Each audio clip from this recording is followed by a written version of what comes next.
Hello, everyone, and welcome to another episode of the Training Tidbits podcast show. I'm your host, Ryan Cartledge from Animal Training Academy, and I'm extremely excited about having you here with us today and being back in your eardrums to talk all about best practice behavior management for what is set to be another amazing episode. I can't wait to dive in and learn all about today's guest and their learning odyssey. If you haven't checked the past episodes out yet, then make sure to head on over to www.animaltrainingacademy.com and you can listen to them all there. Or you can also find them on iTunes or on Stitcher. There is definitely something there for absolutely everyone, as well as some sensational up-and-coming episodes planned over the next wee while. Additionally, if you are enjoying the conversations in these podcasts, then I want to invite you to continue them with like-minded people within the Animal Training Academy membership area. Some of the ingredients of the membership include a forum space with hundreds of training videos and projects where together the community helps problem solve different training situations. We then have the private Facebook group where we share animal training successes, members updates, and relevant content from the web. On top of this, we have WhatsApp chat groups with separate group chats for horses, dogs, cats, birds, exotic animals, and more. Via these groups and direct from your smartphones, you can engage in text message-based conversations with an international community of positive reinforcement animal trainers. And then to top it all off, we connect live twice a month in members-only live web classes, where we dive even deeper into the topics you learn about here. To find out more about membership and how you can get involved, join the community and carry on the conversation, visit www.animaltrainingacademy.com and click the membership button in the main menu. But we will get started on today's episode, where I'm going to be talking to Theresa McKeon. After more than 30 years as a national level gymnastics coach, Theresa was determined to find a way to speed up skill acquisition for her athletes, while simultaneously decreasing stress and fear in the learning environment. Her search for behaviorally sound techniques, clean instructions, and the proper timing of feedback and reinforcement led to the development of the Tag Teach methodology. The success of the methodology has been embraced by a wide range of applications. Theresa now consults and designs Tag Teach programs in multiple fields, including business management, industrial safety, medical and surgical training, sport coaching, even family communication. She is a sought-after speaker around the world, including Europe, UK, Taiwan, Japan, Australia, and New Zealand. So without further ado, it's my very great pleasure, Theresa, to the show today. Theresa, how are you? I'm great, and thank you so much for having me. It's an absolute pleasure. I was talking to you before the podcast. I've been wanting to do this for years and was just so thrilled that you immediately said yes. Can't wait to learn more about your journey. Oh, I look forward to it. Fantastic. And we will dive straight in to the first question today. Theresa, am I correct in thinking that you learned about clicker training first by training an animal? Is that correct? Can you tell us where you started to learn about this and the first animal you ever trained using it and how this led to using clickers with humans? Sure. I was a bit of an old school coach. We were told that if you weren't yelling, you weren't coaching. So I was very good at yelling, very good at coaching. And then I got a horse, and he was great, but he had a mind of his own, and he was large and he was strong, and I couldn't yell at him and I couldn't overpower him. And what I found was I couldn't even be super nice to him to make him do what I wanted. So I was kind of stuck. Yelling, being mean, being nice, nothing worked. So I went online and I found Alexandra Curlin, who was clicker training horses way back in the 90s. And I learned about this thing called clicker training. So I went out back with my red cone and a couple of treats, and within about 15 minutes, we were clicking, literally and figuratively. His name was Romeo. And he kind of looked at me and just had that, why didn't you ask earlier kind of look on his face. Had you just asked me and communicated with me, I would have done this. So it was a huge aha moment for me. I thought this was so fast, and the timing of it, of the click, was so immediate. I thought, I wonder if I could use this with my athletes who are doing double backflips off the balance beam, and my information has to get to them in a split second or the timing's off. So I found a few of the gymnasts who would work with me on this, and it was beautiful. And then as we built the process, I found that I was talking less, I was breaking things down more, which meant I was communicating better with them, just like I had with Romeo. and I could use the click as feedback. And then it turned in that the click became reinforcing, because what it was to them was not a bridge to, and now you will receive a treat, but it was information that they had been successful. And a gymnast works however many hours they do, between 2 and 6 a day, to please their coach and to be successful. So they want nothing more than to be successful. So if I could tell them immediately when they were successful, that was all the reinforcement they needed. Great story. And it reminds me of stories that other podcast guests have shared. You've been in a bit of a pickle and you jumped online, you found some new information, you applied it, and it worked. And you mentioned with Romeo there, the communication change occurred within 15 minutes. You said Romeo looked at you kind of like, why didn't you ask earlier?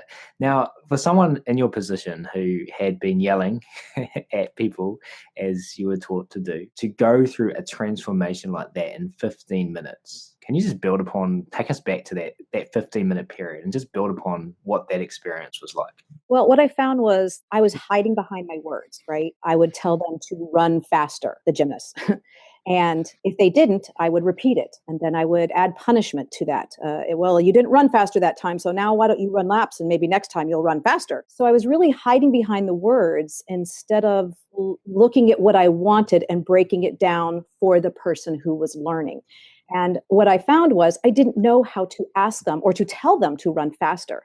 I didn't know, so I would just run faster until I kind of figured out, after using the clicker, I need to break this down. And the only way I'm going to be able to break it down is to ask somebody who does know. So I called a running coach, a track coach, and said, how does someone run faster? He gave me very specific little hints about kicking the heels up or cycling the heels and cycling the arms. And those were real clear beginnings and endings of skills that I could teach that could help the athlete run faster instead of just yelling constantly. And I kind of thought of the same thing about horseback riding, whereas you kick them and then they don't go, and you kick them harder and they don't go, and you kick them harder and they don't go, and you kick them harder and they don't go. And your choices just become limited. You can try to escalate or you can walk away. But if you break things down into smaller pieces so that you literally are communicating, now you're not hiding behind either an action like kicking or words like run faster. And it opened up an entirely new communication language that I was missing between us. So it's kind of like that Venn diagram. I went in and said, where do we start our language together? Well, you are curious. You will smell something I gave you. So I would put the cone towards him. He would reach out to sniff it and accidentally bump it. I would click and treat. And so we're kind of creating a common language between us that we could build on, instead of demanding that he learned mine and I was not intelligent enough to learn his. So that's something else I took from that animal into the people, is finding that common ground, that same page, that Venn diagram in the middle where we both meet. I love that quote there. Where do we start our language together? Can you just, before we move on to the next question, just build upon something you mentioned a couple of times there in this Venn diagram idea? Can you explain this for us? Yeah. So again, we have to have a common language so that we can communicate effectively anyway. And so for people, what I find is we have a drill that we call talk to a 10-year-old. Use language that you would use with a 10-year-old. So that doesn't have acronyms or hoity-toity language, because at about 10 years old is where we all kind of veer off into our own sport or our own job. And we kind of gather specific information that the other person might not know. But up till about then, we kind of have that same language. So I always say, if you can talk to a 10-year-old, the person who you're talking with or teaching probably has that same language. And if you watch your animal, you will find some same language. But we really need to observe more before we start teaching. Where can I start where we are both on the same page? And that demands that we start watching the animals, whether they're a human animal or a horse or lion or anything, and find some common ground to start with. Do they sniff? Can I provide them something to sniff?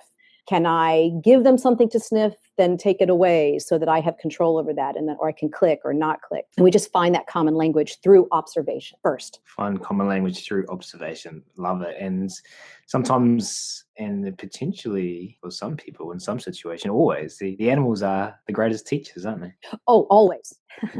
As a teacher, I know the one thing I am not is a teacher. The teacher must be the learner first, right? The teacher has to stop, learn from the student, and then get in that middle, where in that Venn diagram, diagram where you're both in the middle, then you learn from them. Now you know what to teach them, but you can't know what to teach them until you learn from them first. Otherwise, you start giving them things they don't understand in segments that are too big or too small, and you lose their attention. So I never think of myself as a teacher, but as the learner who can then offer information. I really like that. And can we just before we move on, I've said that twice now, but just before we move on, can you just articulate what the Venn diagram looks like? Sure. So there's two circles. And then if you start to bring them together, they cross. And where they cross, there's a little bit of where this one circle crosses and the other circle crosses, and there's something in the middle. So if the horse moves closer to the human, those are your two circles, and then they cross and they kind of meet in the middle, there's some common ground as those two circles come together. But if all you're doing is just bumping at each other, you never cross into each other's world so that you can either learn or teach or observe. So I think when we try to teach without learning about our student first, you just bump up against those two circles. They just bump and they never cross, and you never find that common ground. Yeah, that's a great metaphor. And thank you for sharing some flashbacks about your journey and your behavioral odyssey. Yeah, it was painful. It was painful when you find out that you may not have been doing the right thing all along. I know animal trainers sometimes say this, I punished for so many years and now I feel so bad. Well, it was the same way with my athletes. I thought, I could have been doing such a better job. I figured that out when my daughter became a gymnast, and the other coaches were kind of treating her like I was treating athletes. And I said, wait, you can't talk to her like that. And you should be more gentle with her. But I didn't see it until my daughter got into the sport. So not until it was a little bit more closer to home and you use that pain to broaden your methodology. Would that be a good way of saying that? Yeah, absolutely. Because it's just much easier to stay in your own circle because that's what you know. So I could yell, run faster, run faster, run faster all day long. And it was not difficult. I already knew that. But to break it down until it was broken down small enough for my learner, that took lots of effort and lots of time. Yeah, and I guess if you're punishing them and then yelling at them and you're not getting behavior change, it potentially might be easy for some individuals to blame the learner. Oh, absolutely. As opposed to taking always the responsibility themselves. Yeah, they weren't paying attention. They don't really want it bad enough. If they really wanted to win, they would pay attention and they would do this. Yeah, we had all kinds of excuses. Yeah, and I think that's easily understandable when we think about animal training sometimes and how animals get blamed for their behavior. Yeah, especially once we thought we've already taught them. I taught them to sit. Now they're just disobeying me. and we've tried to ask them to sit in some generalized area that we've never asked them before, and we just assume that knowledge. So they're not paying attention. Yeah, but I was yelling at them. Yeah. Next, we've covered a number of aspects of tag teaching, but could you tell us what tag teaching is, how it works, and let's use an example. Let's say you wanted to teach someone to swing a golf club. How would we swing a golf club in a specific way? How would we implement tag teaching here? That's interesting. I have worked with some PGA teachers, and one of them told me that this was very interesting, but it could never be done with a professional golfer because they had already practiced a swing millions of times, and we could never make a change to that. And I said, I see how that could be a problem. But I wonder, could we add something to the swing? And he said, well, yeah, we can add something. I said, can we add a change? And he said, so semantics got in the way. So anyway, what we did do was find one small part, break it down, and then we use what's called a tag point to let the learner know what success is going to be. So say the tag point was golf club shoulder height for a small swing. When the golf club got to shoulder height, you click as it gets there, not after, as it gets there. And they would have met the tag point. Tag point is club at shoulder height. It gets to the shoulder height, you tag. The learner knows that the tag means, yes, what I wanted to do happened. And then I don't immediately say anything after. I let that sound, that acoustic sound, act as information. And now I don't have to pull them out of the learning bubble. And so what happens is the person does a little bit of self-assessing. I was supposed to get the club to shoulder level. I did that because I heard the tag. Now, what does that feel like? I need to do that again. But sometimes when people do something well, we jump in and say, good job. And we want to make sure that we're there and cheerleading for them. But it breaks them out of that moment where they can use the time to say, what was I doing? I can do that again. So that acoustic mark, and that's what TAG stands for, teaching with acoustic guidance. allows the learner to stay in kind of their own mind or their learning bubble, whatever you want to call it, for just a second longer, because we're not jumping in with verbal cheerleading. Yay, you did it. It's just click, and that means yes. So you mentioned there this word tag point. Can you just build upon this and talk about the importance of these tag points and the way you use them? Right. So it's very important, if we're going to use a single sound as a mark of success, that what we've asked for, or the criterion for our success, be very clear. It has to be a very clear beginning and a very clear end. And I think that's what a lot of people could benefit from, is if we make our success, the point of success, very clear. So our tag points are made up of what we call WOOF, which is what you want. Instead of don't do, it's always a to do. Then the next O is for, has to be observable or measurable in some way so that an outsider can mark it. We only do one thing at a time, right? The tag point is only one thing at a time. The behavior may be chained together of lots of different skills, but the tag point can only be one of them. It has to be 5 words or fewer. So club at shoulder height. Instead of, okay, what I want you to do is raise the club to shoulder height. Okay, you got that? You can do it, right? You can raise your club to shoulder height. You would just say the tag point is club at shoulder height. So we get rid of all the pronouns that might make them stress out, like I want you to, because if you don't do it, are you disappointing the teacher? Which I don't care about. I just want you getting that skill. So I'm going to take out all of those pronouns in the moment that I'm teaching. So in a tag point, we take out all the pronouns. So a tag point is a moment that, when accomplished, is a moment of success, and that you will mark audibly or otherwise. So the WOOF acronym that you just described, very applicable to our animals as well. The difference being that we don't tell our animals in English words or whatever language we're using to what the criteria is. So we're not going to verbally say, put your bottom on ground. Right.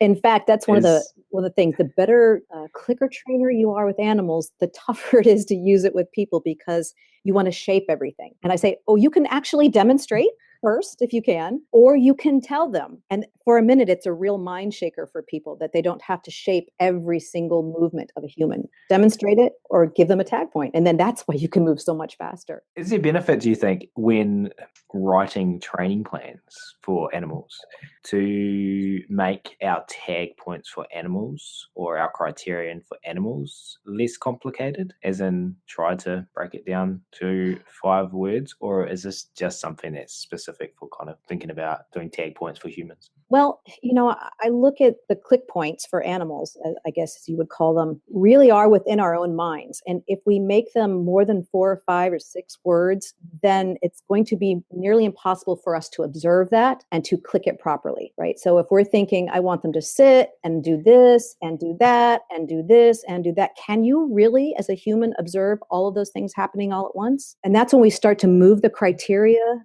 and the criterion for our animals. That's not fair, right? Well, we wanted to sit, but it actually wasn't the sit I was thinking of. Well, what is the sit you were thinking of? And if it's clear to you, your timing will probably be better for your animal. And another thing you mentioned there was that having the silence after the click allows the learner to do some self-assessing. Yeah. And this is where I think also with animals, when we click and then immediately say, good job, good job, good job, I think we should be careful with that. Not that there's never a time, but if we allow the sound of the click to be the information, it can be very powerful if we let the animal hear the click, realize that information applies to what they were just doing. They might think, what was I just doing? Which is what we're hoping. But if we immediately pull them out with this social praise, we've cut off their time frame of self-assessment. Now, obviously, I can't know what they're thinking or what they're assessing, but it seems to me that if we're adding social praise directly on top of our information, that could be distracting. I know it is for humans because they tell me so.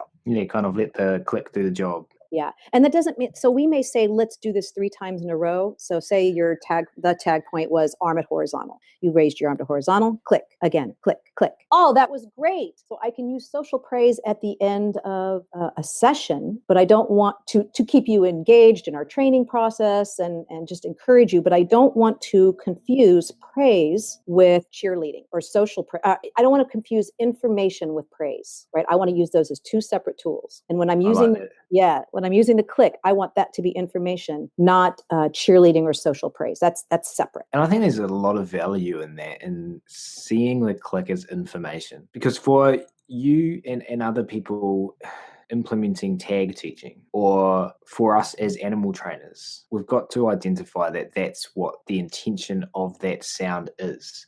And this makes me think about something I read about tag teaching in a book by Karen Pryor called Reaching the Animal Mind. And she talks about how you started with this and how you came upon calling it tag teaching. Because am I correct in saying that when you started, you called it something along the lines of clicker training for humans or something? Yeah, we didn't call it much of anything. It was just clicker training. And then when I took it into the gym one day, one of the kids said, my mom said that she uses that clicker training with her dog and you can't teach us like a dog.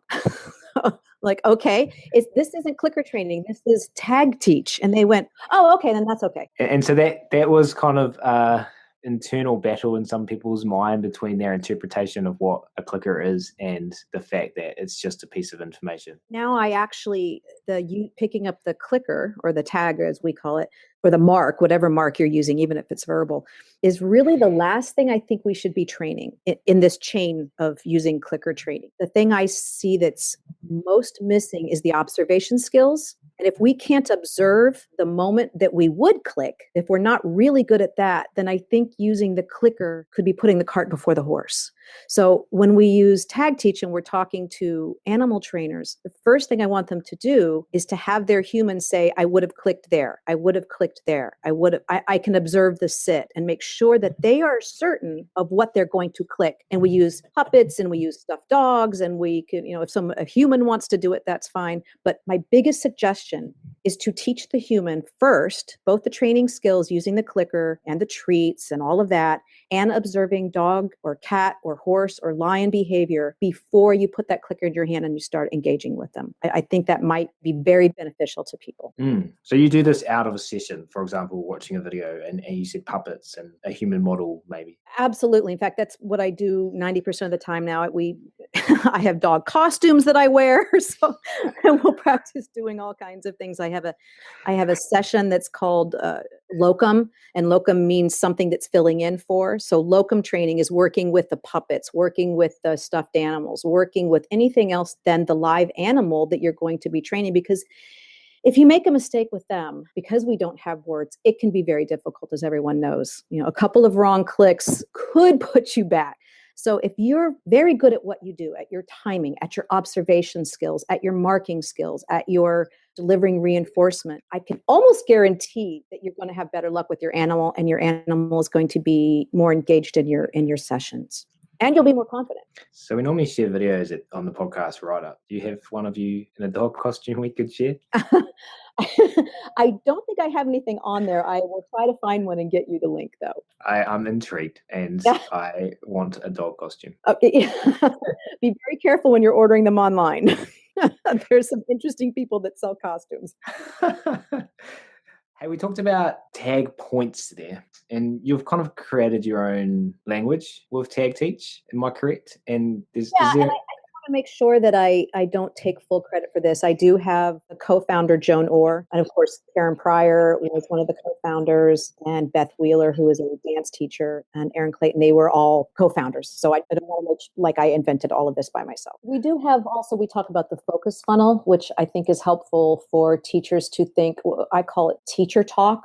We have all of this information that we've spent weeks and months and years and thousands of dollars learning. And when we get a student in front of us, we want to tell them all about it. So we end up overwhelming them. So if you use the focus funnel, it's divided up into the lesson. That's the generic, what you have to tell them. And then when you're about to ask them to perform a skill, whether it's the click or offer a reinforcement, you can say the instructions are, and that's that small bit of information of what they're supposed to do right now. And then you follow up with the tag point is, and those are the last words you say. So you've given them the structure of what you want to do, then exactly what they're going to do right now. And then if you're going to use the tag, then you give them the tag point. And it kind of just funnels the information so the student can begin to prepare for the moment they're going to perform this skill that you want them to. Instead of blah, blah, blah, do this and that. And make sure you don't put your hand in the pocket after you're done treating, because then the dog's going to think your hand's getting, okay, go ahead and try it. You've eased them into the moment of performing the skill by using a focus funnel. And if we were to apply a focus funnel in animal training, what would that be setting the environment up well?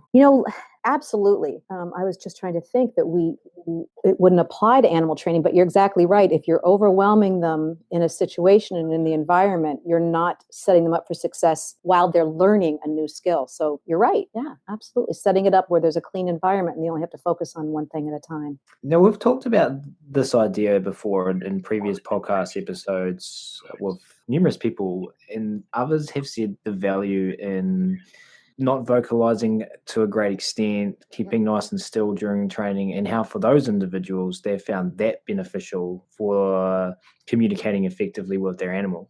We've also done an episode where we talked about some research where this was a lot easier for some individuals to do than others due to a bunch of measurable personality traits.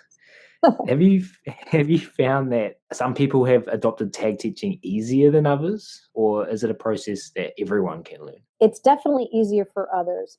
It's interesting. It seems to be the more you want the learner to learn, the more you want to give them, and the more effervescent you are, and the more you want to share with them. And that is harder. So the more you love teaching, when someone tells you you have to talk less and share less at the moment of learning, that's hard to do. But once you do it, the act of doing it is so reinforcing, because at least with the humans, they turn around and say, oh my gosh, thank you. That was the first time I was able to concentrate, and I appreciate you not overwhelming me. So they give me the reinforcement I need to continue reducing the amount of language I use with them. Yeah, but I am the worst. I just effervescent all over the place.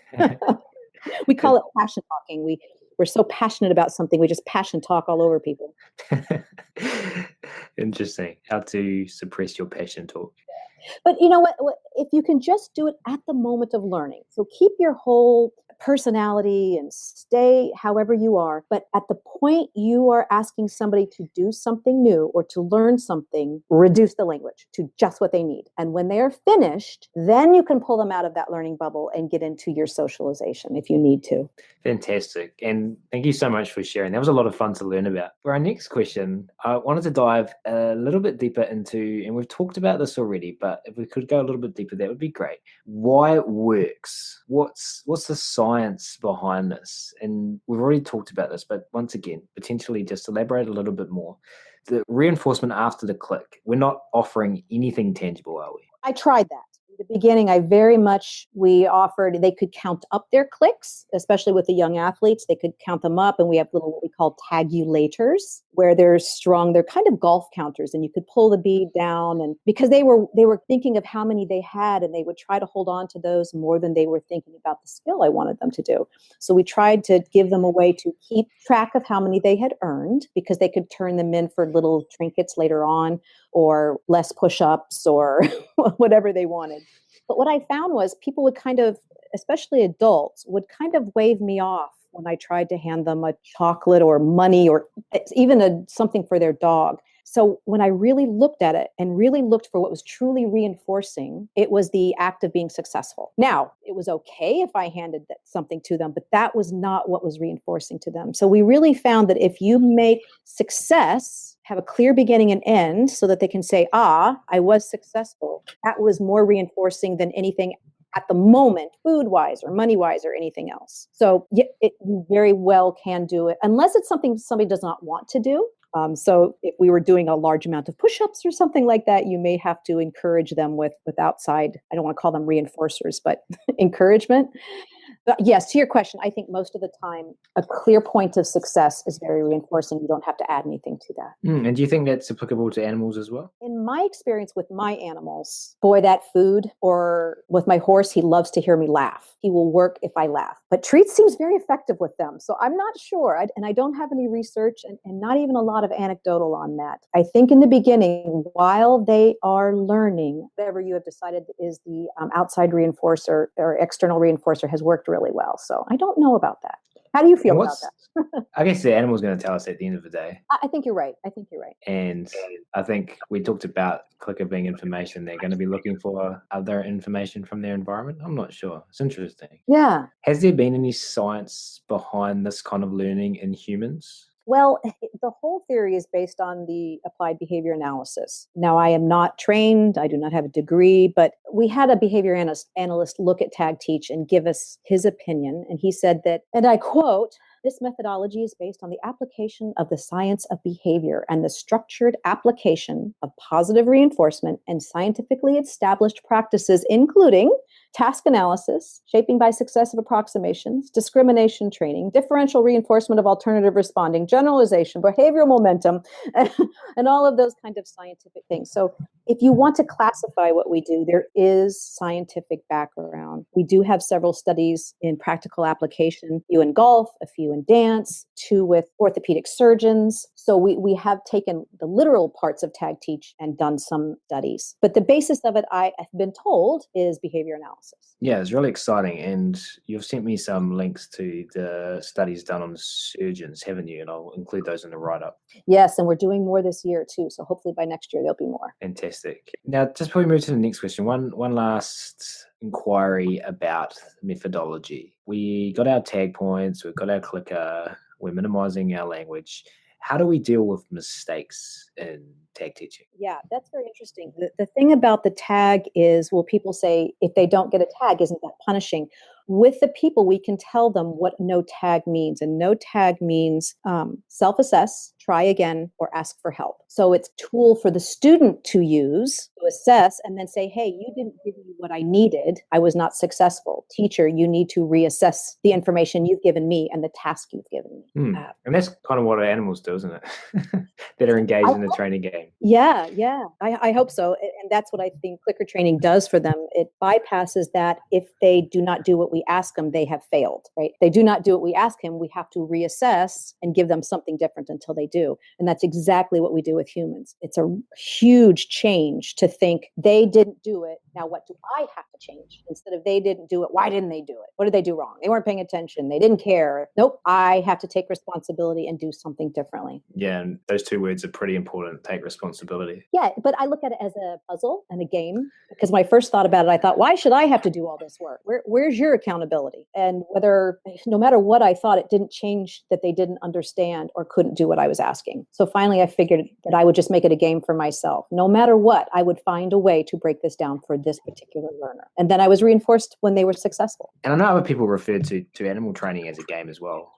Keeping the animal in the game, I've heard people say. Do you have the same view when you're training with your dog or your horse? Oh, yes, absolutely. There's no room for punishment. So everything is looking to figure out the puzzle of learning. That didn't work. What will work? So it's always a game. Sometimes that game is shorter because we need to take more breaks. If I'm frustrated, I might have to stop and go, I just do not know what to do. My horse currently now, his name is Prozac. He will definitely tell me if I give him instructions 3 times in a row, 3 to 4 times, and he doesn't understand it. He simply, and I'm going to get video of this, walks 7 steps in front of me and about 4 steps to the right and stands and waits. He puts me in timeout.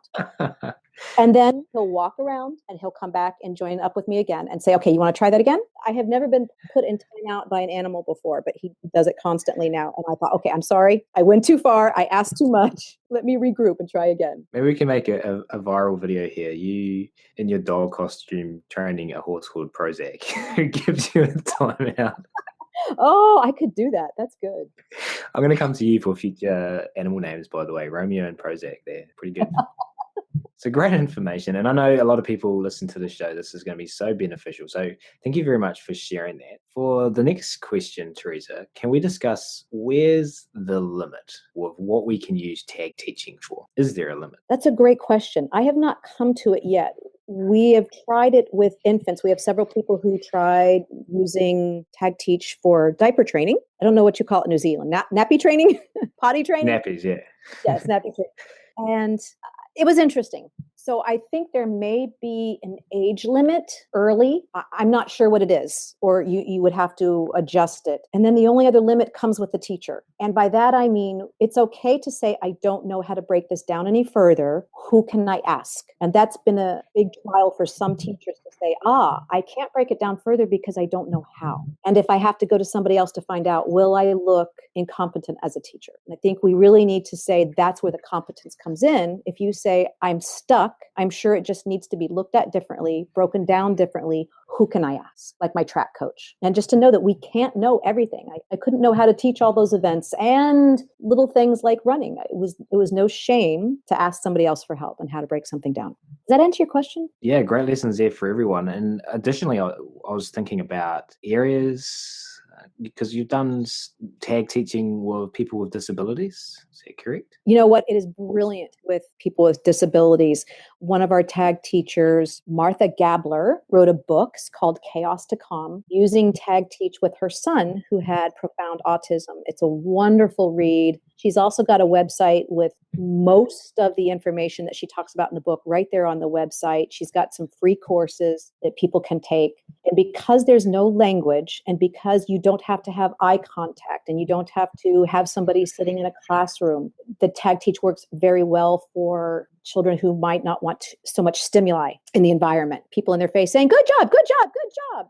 They're just, if something happens, they get a click. And oftentimes they'll add a reinforcer onto that for a while, or an external reinforcer, either a sip of a soda or something edible, but oftentimes that can fade too. And she's got some brilliant video of working with that. There's also somebody online, his name is Sean Pogson, Pogson, and he has been a godsend. He has a daughter with profound autism and some other issues, and he has shared his entire trip with us on Facebook in video, and shown us from his daughter, who was a few years old, and she wouldn't allow anybody to touch her. So the teachers couldn't help her by manipulating her hands to feed herself or these types of things. And so he literally used an animal training, like a target stick. And he's got that on video, and you can see it. And now she'll touch his head. She'll touch his face. She's learned to walk. She's starting to say words. In fact, I just saw a post yesterday where if someone uses too much language, she'll say blah, blah, blah, blah, blah, which are some of her first words, which means you're using too much language.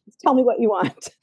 So that's a brilliant use of some of the very basics that you would highly recognize from the animal training, the clicker training and the animal training, that have a direct line to using it with humans with special needs, because they just cannot take all that blah, blah, blah. And this guy's name is Sean Pogson. He's got his own Facebook page. He does. And he's just wonderfully open. SeanPogson. He's out of the UK. He just spoke at the Wolf Conference last year to a standing ovation of animal trainers for his bravery to say, whatever helps my daughter, because he got a little flack for quote unquote treating his daughter like a dog. And he said, all I know is that no one can touch her. She will touch nobody. She self-injures, she screams, she bangs her head. And when I started using a clicker and reduced language, everything in her life has changed, and their life as a family has changed. And he's continuing to just learn all about behavior analysis, and clicker training. He's also a dog trainer, and it's just a beautiful story. So basically, when he started using a clicker, when he started reducing his language, could we say, in other words, when he started communicating, and when he started, in regards to his Venn diagram, instead of banging the circles together, he found that common ground? Exactly. And there was just no option. He couldn't use verbal language with her. She's nonverbal, or was nonverbal at the time. And they had tried to touch her body and move her hand. And they said that's the only way they'll learn, is if we force her to pick up her spoon, and we'll hold her hand and make her do it. And you just can't do that. So think of it as a lion. You can't go in there and force a lion to do these things. How do you do it? Well, you shape it in very small increments so that you're communicating together, and they want to do it. That's exactly what happened with his daughter. And it's just an amazing story. So as critics said, how dare you try and communicate and find common ground like you would a dog?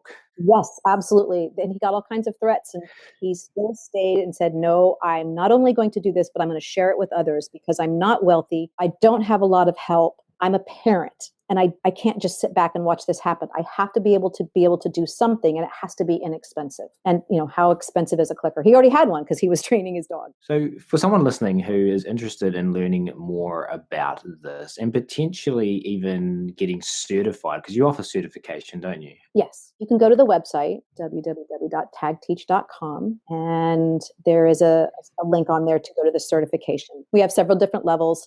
You can either come to a live certification seminar, or there's for level 1, you can do it there's an online course, and then there's some videos and videoing that you have to do, some journaling. Have you taught animal trainers to teach other animal trainers using tag teaching? Yes, that is tremendous amount of our business is teaching people who teach other people to train their dogs. They are wonderful animal trainers, but stumped when it comes to teaching the human.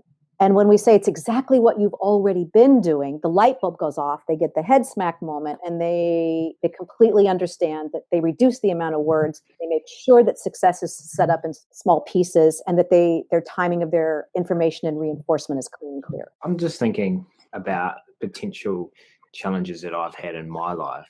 And I, for a number of years, really got into paragliding. But I found the process of the movements needed to keep my wing inflated above my head when I got started quite difficult. Do you think tag teaching could have application here? And have you heard of anyone using it to teach someone else to paraglide?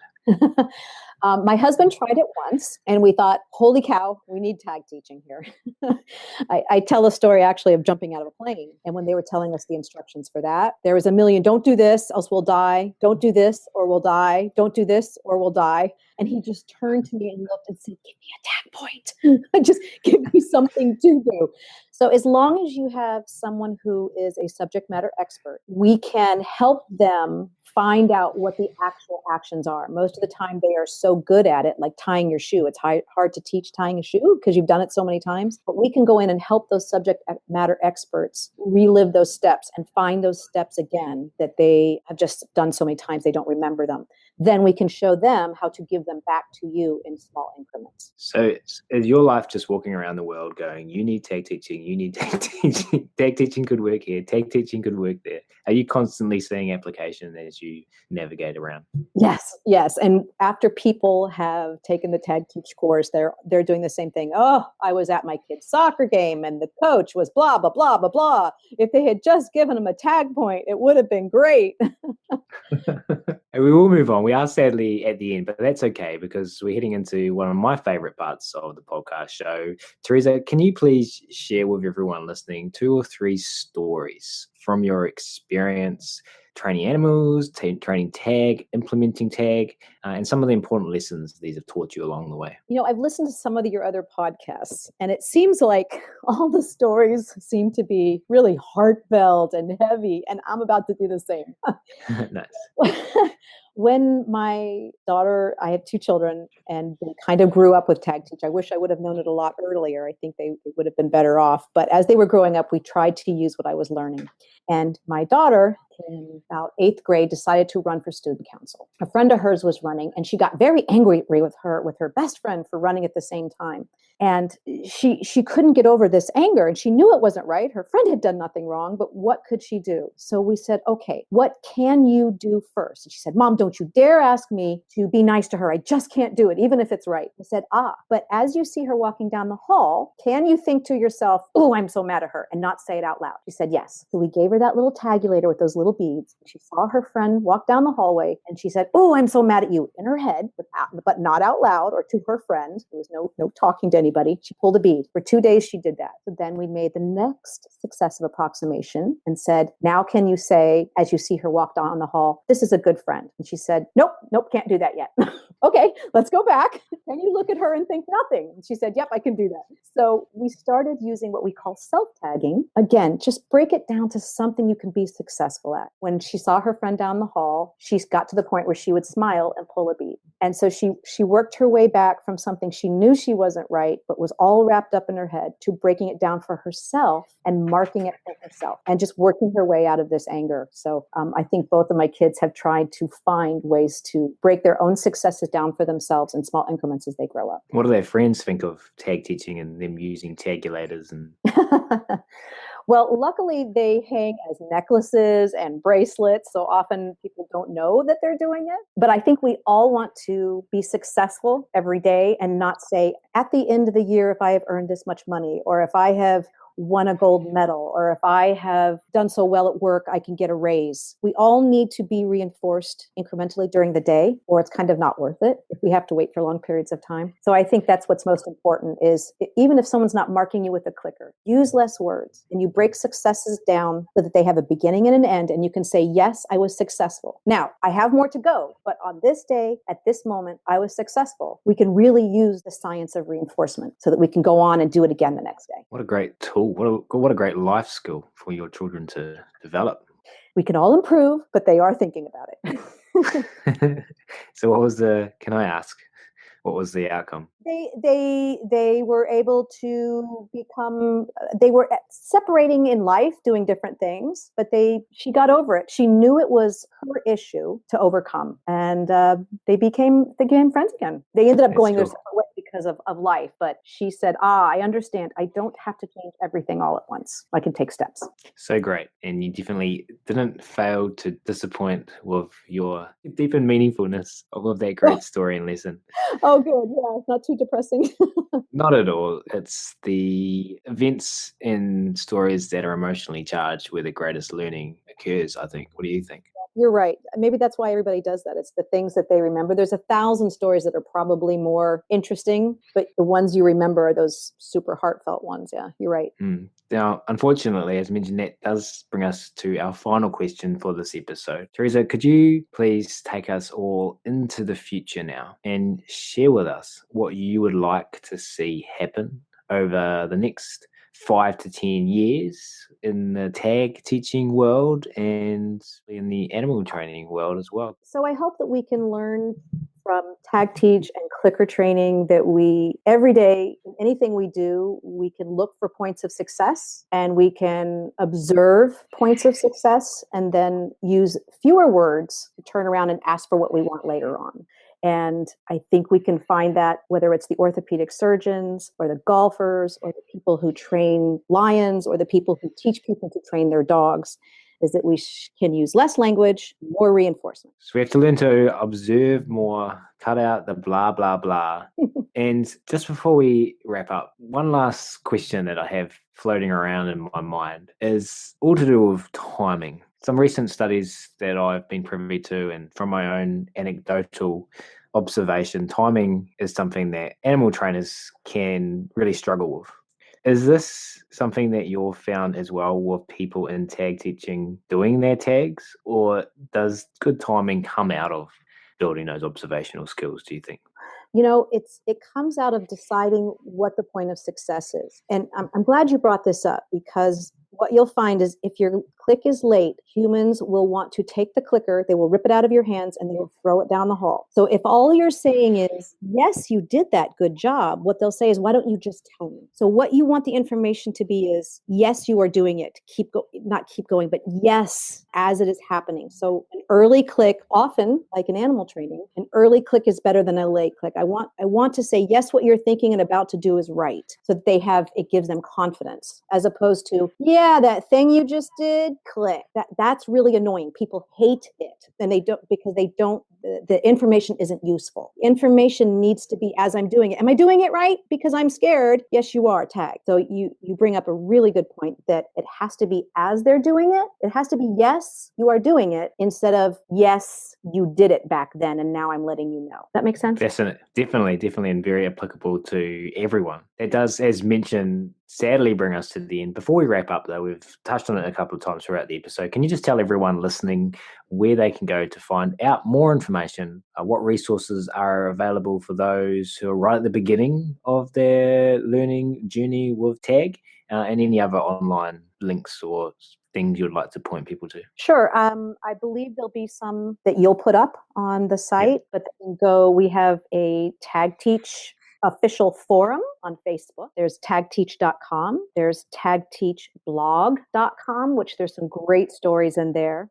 Autismchaostocalm.com is Martha Gabler's site. Behaviorbabe.com is also a good site. She has some interesting tag teach videos that she's been doing that I like. So Facebook, our blog and our website, I think are the best places to start. Fantastic. And I'll link to all of those, as you mentioned, in the podcast write-up. Hey, thank you very much for all of that, Theresa. That was fantastic. So from myself and on behalf of everyone listening, lots and lots of Animal Training Academy gratitude to you today for making the time to come on the show and share your experiences with us. Thank you very, very much. Thank you. It was my pleasure. And we hope that you out there listening to this enjoyed this as much as we enjoyed making it. If you have and you were interested in carrying on the conversation about the most positive and less intrusive ways of influencing behavior, then as mentioned at the start of this episode, the Animal Training Academy community is waiting for you. Head on over to www.animaltrainingacademy.com and click on the membership button in the main menu to learn all about how you can connect with like-minded, positive reinforcement-based animal trainers from around the world. Whether you train or are thinking about training dogs, cats, other pets, birds, zoo animals, implementing techniques within your vet clinic, or any other area where behavior management is required, then you will love all the different ways you can join in, whether it be the forums, WhatsApp chats, private Facebook group, or in one of the members-only live web classes. There's something there for absolutely everyone, and we are really looking forward to having you join the family. That's it for this episode, though. We'll wrap it up there. Thanks again so much for listening. For now, though, we can't stay, Blue Jay. You'll hear from us again soon.